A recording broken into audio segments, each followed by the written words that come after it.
Europass. Quite. Europass? Europass? European identity card. What? Bernard, surely you've informed the Minister. Minister, didn't you do your boxes last night? No, I was redrafting the redraft of the draft. Well, briefly, Minister, Brussels is about to decree that there should be a new European identity card to be carried by all citizens of the EEC.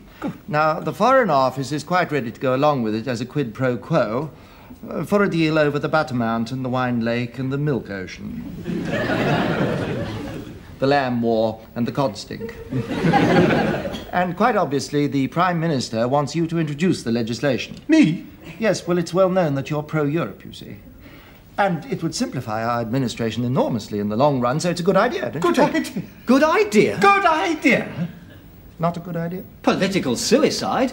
Trying to make British people carry compulsory identification papers? They'll say I'm introducing a police state again. Is this what we fought 2 world wars for, Humphrey? Well, Minister, it's really little more than a sort of driving licence. It's the last nail in my coffin, that's what it is. You might get away with calling it Euro Club Express. Bernard, Why do we have to introduce it? Can't the Foreign Office do it? Well, in fact, that was the Prime Minister's original suggestion, but the Foreign Secretary thought that this was a Home Office matter, and the Home Office took the view that it was essentially an administrative matter, and the Prime Minister agreed. They're all playing pass the parcel. Can you blame them when you can hear it ticking? Well, I'm afraid that the identity card bill is planned to be the last action of this department. Wonderful ammunition for the anti-Europeans. Yes, don't the Foreign Office realise what damage this will do to the European idea? Well, I'm sure they do. That's why they support it.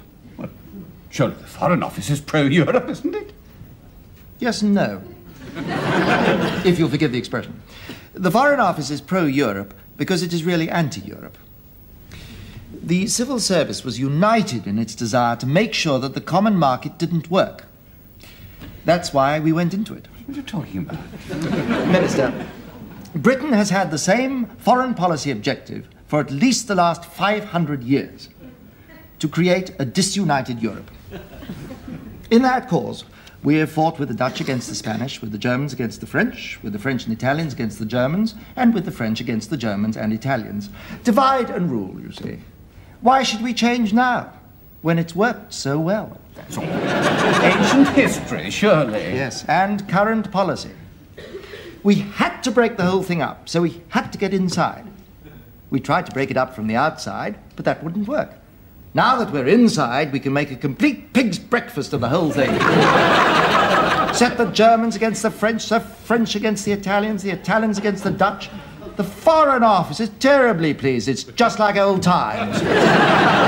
Surely we're all committed to the European ideal. Really, Minister? If not, why are we pressing for an increase in the membership? Well, for the same reason. It's just like the United Nations, in fact. The more members it has, the more arguments it can stir up, the more futile and impotent it becomes.